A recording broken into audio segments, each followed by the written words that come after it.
তো Microsoft Excel না, Microsoft এক্সেলটা মূলত আসছে এক্সিলেন্ট থেকে, যার অর্থ হলো চমৎকার বা শ্রেষ্ঠতর হওয়া। তো আমরা জানি যে কম্পিউটার দিয়ে কোটি কোটি হিসেব নিকেশের কাজ সেকেন্ডের মধ্যে করা যায়। আসলে সেটা কিভাবে করা সম্ভব সেটা মূলত আমরা প্র্যাকটিক্যালে দেখব। তো আমরা প্রোগ্রামটা ওপেন করে নিই, তাই না?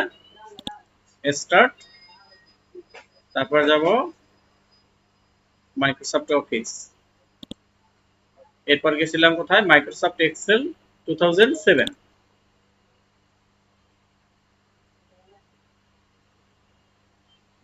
প্রোগ্রামটা ওপেন করে নিলাম।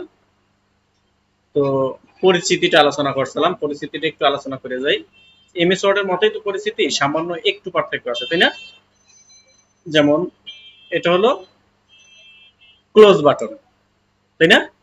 ওটা এটা, অর্থাৎ এখানে ক্লিক করলে প্রোগ্রামটা বন্ধ হয়ে যায়, এটা যে কোনো প্রোগ্রামে। অর্থাৎ এই ক্লোজ বাটনে ক্লিক করলে যে কোনো প্রোগ্রামটা বন্ধ হয়ে যাবে। আর এটা মূলত এখন আসছে কি, এখন আসছে রিস্টোর ডাউন, অর্থাৎ এখানে ক্লিক করলে প্রোগ্রামটা একটু ছোট হয়ে যায়, অনেক সময় এভাবে থাকতে পারে, তাই না? ছোট হয়ে যেতে পারে। তো এখন এইটার নাম আবার চলে আসবে ম্যাক্সিমাইজ, মানে ম্যাক্সিমাইজ মানে বড় হওয়া, অর্থাৎ এখানে ক্লিক করলে প্রোগ্রামটা আবার বড় হয়ে যাবে। আর এটা হলো মিনিমাইজ, মিনিমাইজ মানে কি ছোট হয়, অর্থাৎ এটা থাকবে টাচ বারে, টাচ বারে এখন এখানে গেলে দেখা যাবে আমাদের প্রোগ্রামটা, যে প্রোগ্রামটা চালু হয়েছে, আবার ক্লিক করলে প্রোগ্রামটা আবার চালু হয়ে যাবে। আর উপরের অংশটা, এটার নাম হলো টাইটেল বার। কি নাম? টাইটেল বার, মানে টাইটেল মানে কি উপাধি, তাই না? এখন এখানে এখন দেওয়া আছে বুক 1 মাইক্রোসফট এক্সেল, মানে মাইক্রোসফট এক্সেল প্রোগ্রামটা এর, আর এটার নামটা হলো বুক 1। অর্থাৎ যখন এই ফাইলটা কোনো নামে আমরা সেভ করব, সেই নামটা এই টাইটেল বারে ডিসপ্লে করবে, তাই না? আচ্ছা, এটার নাম হলো অফিস বাটন। এমএস ওয়ার্ডে যেভাবে অফিস বাটন দেখে আসছি, এখানেও সেম অফিস বাটন। এগুলো হলো এক একটা মেনু, আর এক একটা মেনুর অধীনে আছে টুলবার, আর এই টুলবার গুলোরে সাধারণত এগুলোরে বলা হয়, এই যে গুলো আছে এগুলোরে বলা হয় সাধারণত রিবন। কি বলে? রিবন। আর এই অংশটাই শুধু এমএস ওয়ার্ড থেকে ভিন্ন, যে লেখা আসছে ফর্মুলা বার। এই অংশটার নাম কি? ফর্মুলা বার। আর এটা মূলত আছে নেম বক্স, অর্থাৎ কার্সারটা কোথায় আছে সেটা ওখানে ডিসপ্লে করে, যে কোন বক্সের মধ্যে আমাদের কার্সারটা আছে সেটা ডিসপ্লে করে। আর A B C D E F এগুলো হলো কি কলাম, এগুলো কি কলাম। আর এগুলো হলো কি রো, এটা হলো রো। একদম রোর শেষে যদি যাইতে চাই, যে কয়টা রো আছে আমরা দেখতে চাই, সেক্ষেত্রে কন্ট্রোল ধরে ডাউন অ্যারো, অর্থাৎ নিচের অ্যারো কেটে দিলে একদম শেষে আমরা চলে যাব। কত আছে? 10,48,576টা আছে রো, তাই না? আচ্ছা, আমরা যদি একদম হোমে যাইতে চাই, তখন সেক্ষেত্রে কন্ট্রোল চেক করা আপ অ্যারো দিলে, কন্ট্রোল চেপে ধরে আপ অ্যারো দিলে একদম শুরুতে আমরা চলে যাব, ঠিক আছে? আবার কন্ট্রোল ধরে যদি রাইট অ্যারো দেয়, সেক্ষেত্রে একদম কলামের ডানে চলে যাবে, শেষে চলে যাবে। আবার কন্ট্রোল ধরে যদি লেফট অ্যারো দেই, লেফট অ্যারো দিলে একদম প্রথম ছেড়ে চলে যাবে, ঠিক আছে? এটা হলো কার্সর স্থানান্তর করার পদ্ধতি। এটা তো আমরা এমএস ওয়ার্ডেও সেম দিকে এসেছিলাম, অর্থাৎ ডাউন অ্যারো দিলে এক একটা লাইন নিচে যায়, আপ অ্যারো দিলে এক একটা লাইন উপরে যায়, রাইট অ্যারো দিলে এক একটা তোমার হলো যে ওখানে ছিল এক একটা ক্যারেক্টার, আর এখানে হলো এক একটা সেল বা এক একটা কলাম ডানে যাবে, আর লেফট অ্যারো দিলে এক একটা কলাম বামে যাবে, তাই না? এখন কার্সরটা কোথায় আছে সেটা ডিসপ্লে করবে কোথায়? নেম বক্সে। মানে এখন কার্সরটা আছে D7, কোথায় আছে? D7। এখন কার্সরটা কোথায় আছে? L17, তাই না? অর্থাৎ কার্সরটা কোথায় আছে সেটা নেম বক্সে ডিসপ্লে করে, এখন আছে N7। ওকে, আচ্ছা। এরপর আমরা দেখছিলাম যে এখানে আমরা কিছু লেখি, যেমন আমরা এখানে লিখলাম SL নং, তারপর name, join date, SALARY salary, এরপর দিই THOTO ফটো। তারপর এখানে আমরা যদি মাঝে যদি এখন কার্সরটা আমার যেখানে আছে এর বামে যদি একটা কলাম চাই, লাগতে পারে, তাই না? অথবা কার্সরটা যেখানে আছে, যেটা ব্লক করা আছে, এর ডান পাশে আরেকটা আমাদের কলাম লাগবে। তো সেক্ষেত্রে আমরা কিভাবে নিতে পারি খেয়াল করো, মাউসের রাইট সাইড ক্লিক, এরপর যদি দেই ইনসার্ট, সাথে সাথে ওখানে একটা কলাম থাকবে। ঠিক আছে, তো আমরা এসএল নন এখানে দিয়ে আসি ডেট, দিয়ে টি ডেট। এখন এই ফাইলটা যদি সেভ করতে চাই তাহলে সেভ করতে কোথায় যাব আমরা? সংক্ষিপ্ত হলো কন্ট্রোল এস। সংক্ষিপ্ত কি? Control S. এটা হলো চিরন্তন সত্য, যেভাবে আছে না ইউনিভার্সাল ট্রুথ, সেইভাবে কন্ট্রোল এস। যে কোনো প্রোগ্রামেই কন্ট্রোল এস মানে সেভ। কন্ট্রোল এস মানে কি? Save dialog box. আর অফিস, আমরা যদি মেনু থেকে যাই সেক্ষেত্রে যাব কোথায়? অফিস, তারপরে সেভ, তাই না? সেক্ষেত্রে একটা ডায়লগ বক্স আমাদের দিবে। এখন ফাইলটা কোথায় সেভ করব সেটা এখান থেকে আমরা লোকেশনটা চেঞ্জ করে দিতে পারি, যে কোনো ড্রাইভ, তাই না? সি ডি এফ তারপর জি, যে কোনো ড্রাইভেও আমরা সেভ করতে পারি, ইভেন মাই ডকুমেন্টসেও আমরা সেভ করতে পারি, তাই না? আর এই ফাইল নেম বক্সে এখন আমরা একটা নাম দিয়ে দেব। ফাইল নেম বক্সে কি একটা নাম দিয়ে দিই, যেমন এই ফাইলটার নাম দিই আমরা class 1, C L A double S class 1। ফাইলটার নাম দিলাম কি? ক্লাস 1। এখন আমরা সেভে ক্লিক করলে তো ফাইলটা ক্লাস 1 নামে সেভ হয়ে যাবে, নাকি? আচ্ছা, এখন দেখেন একটু আগে ছিল এখানে বুক 1, এখন চলে আসছে কি? ক্লাস 1। যখন আমরা ফাইলটার নাম দিছি ক্লাস 1 তখন সেই নামটা এখানে ডিসপ্লে করতেছে। আচ্ছা, এখন এখানে আমরা সিরিয়াল নাম্বার দেব। তো এই সিরিয়াল নাম্বারটা আমরা বিভিন্ন ভাবে দিছিলাম, নাকি? অর্থাৎ কোন কোন সময় লাগবে, যেমন 1 থেকে 50 পর্যন্ত সিরিয়াল, তাহলে মাত্র আমরা একটা এখন 1 লিখলাম। 1 লিখে যে কোনো একটা বাইরে ক্লিক করি, আবার এই 1টার উপর যেয়ে ক্লিক করি, মানে এটা হলো তখন ওই সেলটা সিলেক্ট হয়ে যায়, ওই সেলটা সিলেক্ট হয়ে যায়।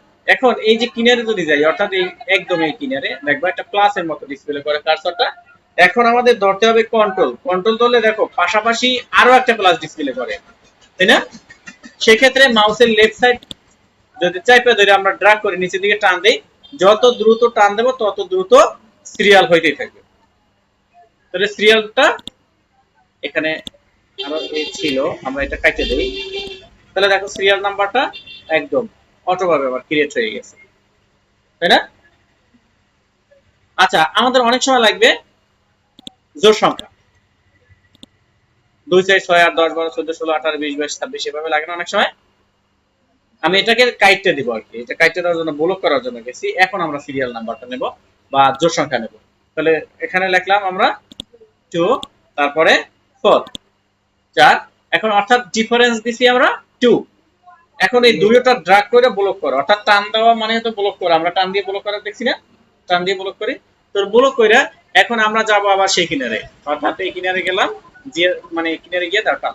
এখন আর কন্ট্রোল ধরতে হবে না, কন্ট্রোল দ্বারা ছাড়া ছেড়ে দেবো। দেখো এখন তোমার সব জোড় সংখ্যা চলে আসছে, 2 4 6 8 10 12 14 16 এভাবে সব জোড় সংখ্যা আসছে। আমরা এটাকে জোড় সংখ্যাটা আবার কাটে দেই, ব্লক করে অনেক দূর হয়েছে তো মা ডিলিট। আবার এবার নিব বিজোড় সংখ্যা, তো সেক্ষেত্রে দিতে হবে কত? 1 তারপরে 3। তাহলে আমরা 1 3 দুইটা ব্লক করে টান দিলে সব বিজোড় সংখ্যা চলে আসবে, 1 3 5 7 না? আচ্ছা, এরপর ডেট, ডেট ক্রিয়েটটা দেখাইছিলাম যে আমাদের প্রথমে নিতে হয় মাস, প্রথমে মাস, তারপর তারিখ, তারপর ইয়ার, এটা না? অর্থাৎ মাস হলো এখন কত? 4 হাইফেন আজকে তারিখ হলো তোমার 10, এরপর 2018।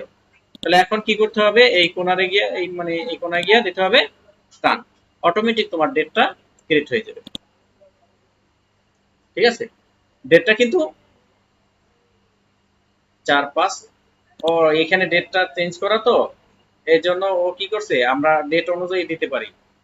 আমাদের মা 4 এর পরে 5 গেছে, অর্থাৎ তারিখ চলে গেছে, তাই না? আমরা একটা কাজ করি, কারণ ওইখান থেকে চেঞ্জ করা, ভিতর থেকে চেঞ্জ করা, এই জন্য এখান থেকে চেঞ্জ হয়ে গেছে। আমরা দিয়ে আসি, দেখুন যেমন কত 4, তারপরে কত, সরি মানে আজকে 10, তারপর 4 2018, টান দাও, 10 11 12 13, এখান থেকে চেঞ্জ করা, এই জন্য ওখানেও ঠিক মতো চলে এসেছে, কারণ এখানে আমরা মাস আগে দেই না। ঠিক আছে, এখানে তারিখই আমরা আগে দেওয়া আছে, এই জন্য। তাহলে 10 11 12 13 অটোমেটিক তারিখটা চলে আসছে। ঠিক আছে, 30 এর পর আবার তোমার চলে গেছে 1, মানে 5 মাস, অটো। আচ্ছা, এখন আমরা কিছু লিখি এখানে, সিরিয়াল নাম্বারটা দিয়ে আসি, সিরিয়ালটা দিয়ে আসলাম, আর ডেটটা কাইটে দিই। ডেটা এখন এখানে মূলত দরকার নাই, ডেটা বোঝানোর জন্য এখানে গেছিলাম, যেহেতু সামনে আমাদের জয়েন্ট ডেটা আছেই একটা, তাই না? মানে ডেটটা দেখার জন্য সিরিয়াল নাম্বার দিলাম। এখন এখানে লেখো Rahim, R A H I M Rahim, A R I M Karim, S A T T A R Sattar, M O T R Moktar, O S M N Osman. এখন আমরা এটুকু বাড়াই লিখছি, এখন কি দিতে হবে আবার? Control S. এমএস ওয়ার্ডে যে কন্ট্রোল এস দিয়ে আসছিলাম, সেই কন্ট্রোল এস। আচ্ছা, এরপর আমরা দেখছিলাম যোগ, বিয়োগ, গুণ, ভাগ, পার্সেন্টেজ, তারপরে তোমার হলো ম্যাক্সিমাম, মিনিমাম, এভারেজ, এই কটা দেখছিলাম না? আচ্ছা, ওই কটা দেখে আসি, আমরা দ্বিতীয় শীটে চলে যাই। অর্থাৎ সাধারণত এক্সেলে যখন এক্সেলটা ওপেন হয় তখন সাধারণত তিনটা শীট আমাদের স্বয়ংক্রিয়ভাবে দেয়। কয়টা? তিনটা। যেমন এখানে শীট দেওয়া আছে শীট 1, শীট 2, শীট 3। মানে আমরা কাজ করি, এখানে যে মাউসের রাইট সাইড ক্লিক, এরপর এখানে রিনেম, এটা দিলাম আমরা জানুয়ারি, জানুয়ারি, এটা দিয়েছি আমরা মাউসের রাইট সাইড ক্লিক, তারপরে রিনেম, এটা দিয়েছি ফেব্রুয়ারি, ফেব্রুয়ারি, এটা দিব আমরা March, M A R C H, March.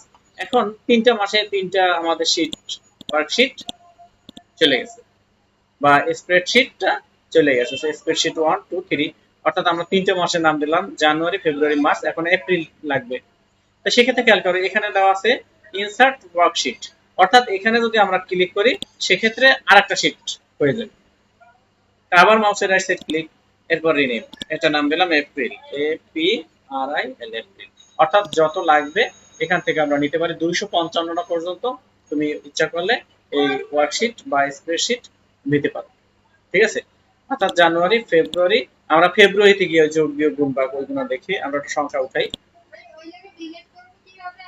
আবার ডিলিট করার জন্য মাউসের রাইট সাইড ক্লিক, এরপরে ডিলিটে ক্লিক করলে বা ডিলিট হয়ে যাবে। ঠিক আছে? ফেব্রুয়ারিতে গেলাম, আমরা এটাকে একটু কয়েকটা সংখ্যা নিয়ে নিই, আমি একটু ডিফারেন্স করে দিই, মানে আলাদা করার জন্য, বোঝার জন্য। ঠিক আছে? বুঝার জন্য। এখন আমাদের এই কয়টা সব যোগ করতে হবে, আমরা যোগ করার কয়েকটা পদ্ধতি দেখাইছিলাম, তাই না? খেয়াল করি, অর্থাৎ এই সংখ্যা কয়টা যদি আমরা যোগ করতে চাই সেক্ষেত্রে কি করব? কার্সরটা এখানে নিয়ে একটা দেখাইছিলাম, এটা হলো অটো সাম, এলো অটো সাম, মানে এখানে গিয়ে ক্লিক করো, এন্টার দাও, যোগ হয়ে গেছে। অর্থাৎ A1 থেকে তোমার A14 পর্যন্ত যোগফল হলো এটা, অর্থাৎ 42,751। ওকে। আচ্ছা, এটা যদি আমরা সূত্র দিয়ে যোগ করতে চাই, এটা দেখাইছি তো অটো না, আমি যদি সূত্র দিয়ে যোগ করতে চাই সেক্ষেত্রে দেব ইকুয়াল, এখন এখানে লেখো S U M sum first bracket, অর্থাৎ আমরা যোগ করব A1 থেকে A14, তাহলে A1